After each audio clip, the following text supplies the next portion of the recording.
Hello, welcome to a new video. Today we'll be analyzing the short story The Shroud by Munshi Premchand, whose real name is Dhanpad Rai Srivastava, who is a very famous Indian short story writer. Munshi Premchand, this is pen name. And The Shroud is considered to be one of the best written short stories in India by Premchand, who is considered to be one of the greatest Indian writers in Hindi and Urdu. It has been translated and reprinted many times, and it is actually a satirical tale about the reality and harshness of the life of lower caste cobblers in India, and especially their women. Now, talking about the title, The Shroud is quite ironic because in our story, the main characters are Gisu, Madhav, and Madhav's wife, Budia. Now, in the story, Budia dies, and according to tradition, you should cover the body with a shroud. But in the story, Budia doesn't get a shroud for herself even in death. So, that's the irony of the title and the story. And here, the protagonists, that is Gisu and Madhav, are represented as having very stony heart, who are not only lazy but are also ungrateful louds, because they've been living their life without any care about their responsibilities. Budia has been taking care of them ever since her marriage, and she was also taking care of the finances. So it actually explores the gender role through the main character's treatment of Budia, because she takes on the responsibility of providing for the household financially. And in the story, Budia becomes pregnant, and while she was having the labor pain, they didn't get her to a hospital, or they didn't get her to a doctor or a midwife. They didn't take care of her during her childbirth, and as a result, she and the baby dies. And what does Gisu and mother they were doing during Budia was in labor was that they were sitting outside their hut, hearing her screams and peeling potatoes. So, through this narration, it actually shows the abuse of women in India and the sexism that we see in the society. And it also talks about the poverty of the lower caste people, because the very reason Gisu and Madhav were eating the potatoes and concentrating on peeling the potatoes than Budia's childbirth was the fact that even the potatoes were a luxury for them. But granted, it was not a sensitive thing to do, and it just shows how lazy they are and how they don't have a care in the world. And through that, we see Budia and the baby dying during childbirth. And again, they are portrayed as having no care at all, because even though she has practically managed the entire household, Gisu and Madhav doesn't do the bare minimum and call a doctor to save her life. They were more concerned about peeling and eating the potatoes, because here they believe in the philosophy of one day at a time, the carpe diem motto. But here it is portrayed in a very insensitive manner, because while you can believe that you should live life by a day, or carpe diem is a very good concept to remind us about the importance of the present, but to take it this far is clearly insensitive. And after Budia's death, we see not only Madho and Gisu being inconsiderate, but also the village, because they are surrounded by their neighbors and all. But no one actually came to check up on them, even after hearing Budia screaming and shrieking.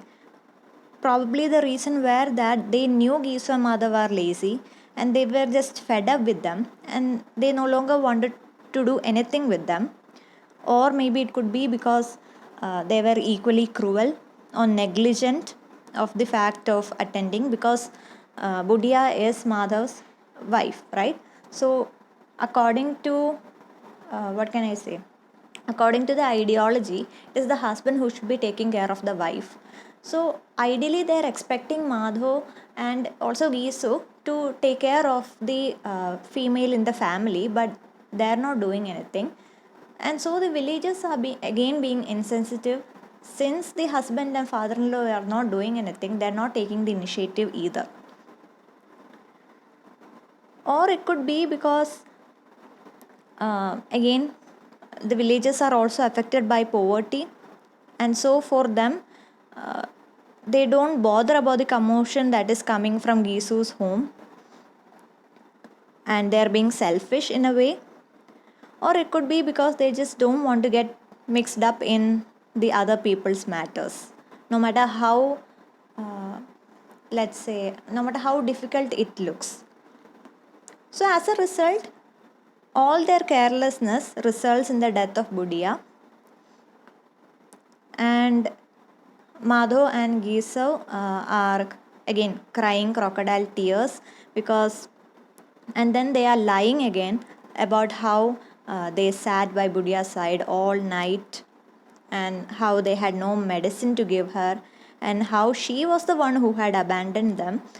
And so they were victim blaming themselves, probably to just earn the sympathy of the villagers and earn some money, because now they have to get the shroud for them, right? Udia is dead, so according to the dead rights, they need to get the shroud to cover the body and they need money. They don't have it, so they're talking about all these things to the villagers to earn their sympathy and hopefully some money from them. And then now the main concern is to get her a proper cremation. So again they managed to get some money from the villagers and the landlord, and they are on their way to buy the shroud. And again, that is another thing about the customs of Hindu tradition and society, and about their social standing.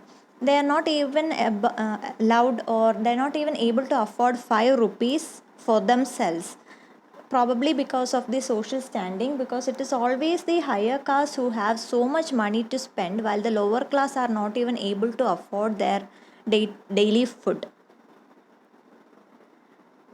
But what happens is, after procuring all this money from landlords and merchants and fellow villagers, they are on their way to buy the shroud. But their basic instincts get the better hold of them, and they end up spending the money on food and alcohol. So they spend the entire day and night drinking and eating without even caring that the money they were spending was for a deceased woman's shroud. Not only any woman, it was their a family member. But for them, the food and drink were the prime motive. And so they end up spending the money and ate a lavish feast. And it was then, after toasting to Budia's soul, that Madhav, her husband, got a slight guilty, because he wonders what answer would he give if his dutiful wife asked him about the shroud when he dies and rejoices her in eternity. But again, Gisu, who is the older one, more experienced, says that villagers are so superstitious where a dead body is concerned, that they will again contribute a few rupees to buy a shroud. They plan to make up another excuse so that they can again earn the sympathy of the villagers and manipulate them into giving more money. So this also shows how careless Gisu is and how little importance he is giving to all these customs. unlike Madhav, which we can see, who does feel at least a bit guilty. So this also brings up another theme, that is how the dead always receive more respect than the living. Because when Budia was living, no one really gave her, none of the villages probably gave her any importance or even a care. But after her death, everyone pitched in to buy her a shroud. And so the main themes were how women are abused in India and looked down upon. People from lower castes live a miserable existence and are regularly beaten and abused for trying to assert their right. And how a person becomes more important dead than alive. And about how the rich have it all while the poor still starve. And people are highly superstitious and fickle-minded. Again, ഒരു overview നോക്കുകയാണെങ്കിൽ ഇതൊരു പോവർട്ടിയും ക്ലാസിൻ്റെ ഒരു സറ്റാരിക്കൽ ഐറോണിക്കലായിട്ട് പറയുന്ന ഒരു കഥയാണ്. അതായത് എങ്ങനെയാണോ മാധവും ഗീസവും ബുഡിയും ഒരു പോവർട്ടി അത്രയും പാവപ്പെട്ടവരുടെ കുടുംബത്തിൽ നിന്ന് വരുന്നതെന്നും അവർക്ക് അതിൽ നിന്ന് ഒരു മോചനമില്ല, അവരതിൽ തന്നെ പാവപ്പെട്ടവരായിട്ട് തന്നെ നിൽക്കുകയാണ്. എല്ലാ ദിവസവും കൈ കിട്ടുന്ന പൈസ അന്ന് നിന്ന് തീർന്നു പോവുകയാണ്. അതൊരു കാര്യമാണ്. ആ ഒരു പോവർട്ടി, അതായത് എങ്ങനെയാണ് പൈസ ഉള്ള ആൾക്കാർക്ക് എപ്പോഴും പൈസ ഉണ്ട്, പക്ഷെ അവർ താഴെ തട്ടി കിടക്കുന്ന ആൾക്കാരെ സഹായിക്കാൻ കൂടി അങ്ങനെ ഒരു സിമ്പതി പോലും കാണിക്കുന്നില്ല. പിന്നെ ഈ ഒരു കഥയിൽ നമുക്ക് മാധവും ഗീസുവും ആണ് നമ്മുടെ പ്രൊട്ടാഗണിസ്റ്റ് അല്ലെങ്കിൽ മെയിൻ ക്യാരക്ടേഴ്സ് ആണെങ്കിലും അവരൊരു രീതിയിലൊരു ആൻറ്റി പ്രൊട്ടാഗണിസ്റ്റ് ആവുകയാണ്. കാരണം യൂഷ്വലി നമ്മൾ കാണുന്നത് മെയിൻ ക്യാരക്ടേഴ്സിന് ഇത്രയും ഒരു പുവർ സ്റ്റേറ്റിൽ നിന്ന് വരുമ്പോൾ നമുക്ക് യൂഷ്വലി ഒരു സിമ്പത്തിയാണ് തോന്നാറുള്ളത്. പക്ഷേ ഈ ഒരു രീതിയിൽ പ്രേംചന്ദ് വളരെ സറ്റാരിക്കലായിട്ടാണ് കാണിച്ചിരിക്കുന്നത്. അതായത് നമുക്ക് മാധവിനോടും ഗീസുവിനോടും ഒരു അൻറ്റാഗനിസ്റ്റിനോട് തോന്നിക്കുന്ന ഒരു രീതിയിലുള്ളൊരു ഫീലിംഗ് ആയിരിക്കും കൂടുതൽ തോന്നിക്കുന്നത്. Mainly about how they were treating Budhia. അതിലൂടെ വരുന്നത് ജെൻഡർ റോൾസാണ് കാണിക്കുന്നത്.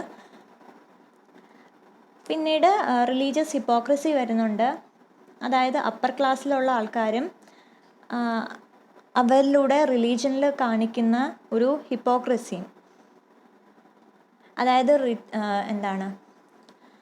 ആചാരങ്ങളിലുള്ള ചടങ്ങുകളായാലും ഫെസ്റ്റിവൽസ് ആയാലും എല്ലാവരും കൈ നിറച്ച് പൈസ കൊടുക്കും. കാരണം വിശ്വാസങ്ങളാണ്, ആചാരങ്ങളാണ്. പക്ഷേ വേറെന്തെങ്കിലും ഇപ്പോൾ ഒരാളെ സംബന്ധിച്ചിടത്തോളം ഒരു നേരത്തെ ഭക്ഷണം അല്ലെങ്കിൽ വെള്ളം, അതാണ് അതിനെക്കാട്ടിലും ബേസിക് സർവൈവലിന് വേണ്ടത് ഫുഡ്, വാട്ടർ, ഷെൽട്ടറാണ്. പക്ഷെ അതിനുള്ള പൈസ കൊടുക്കാൻ ആൾക്കാർ മടിക്കുന്നു. പക്ഷേ ആചാരാനുഷ്ഠാനങ്ങൾ നടത്തിക്കൊണ്ട് പോകാനും ഇങ്ങനത്തെ ഫെസ്റ്റിവൽസിനുമൊക്കെ ഉള്ള കസ്റ്റംസിനൊക്കെ ഉള്ള പൈസ എല്ലാവരും കൈ നിറച്ച് കൊടുക്കുകയും ചെയ്യുന്നുണ്ട്. അതൊരു ഹിപ്പോക്രിറ്റിക്കലായിട്ടൊരു കാര്യമാണ്. പിന്നെ പറയുന്നത് പൈസയുടെ കാര്യം തന്നെ പറയുകയാണെങ്കിൽ എങ്ങനെയാണ് മരിച്ചു പോകുമ്പോൾ ഒരു വ്യക്തിക്ക് കൂടുതൽ ഇമ്പോർട്ടൻസ് കൊടുക്കുന്നത്. കാരണം ജീവിച്ചിരുന്നപ്പോൾ ബുഡിയയ്ക്ക് ഒരു പക്ഷേ അത്രയും ഒരു ട്രീറ്റ്മെൻറ്റ് ആരും കൊടുത്തിട്ടുണ്ടാവില്ല, ആരും എന്തായാലും സഹായിച്ചിട്ടുണ്ടാവില്ല ആ ഒരു പട്ടിണിയിൽ നിന്നും രക്ഷപ്പെടാൻ വേണ്ടി. പക്ഷേ ബുഡിയ മരിച്ച സമയത്ത്, ആ ഒരു ചൈൽഡ് ബർത്തിൻ്റെ സമയത്തും അവിടെ സഹായിക്കാൻ പോലും കൂട്ടാക്കാത്ത വീട്ടുകാരും നാട്ടുകാരും മരിച്ചതിന് ശേഷം ഒരു ഷ്രൗഡ് വാങ്ങിക്കാൻ വേണ്ടി കൈ നിറച്ച് പൈസ അതിനു വേണ്ടി ശ്രമിക്കുന്നുണ്ട്. That is again hypocritical and also shows the superstitious mind of people. So that is the main themes of the short story and the plotline of the short story. I hope this was useful. Do share your comments in the comment section and like the video and subscribe for more content. Thank you.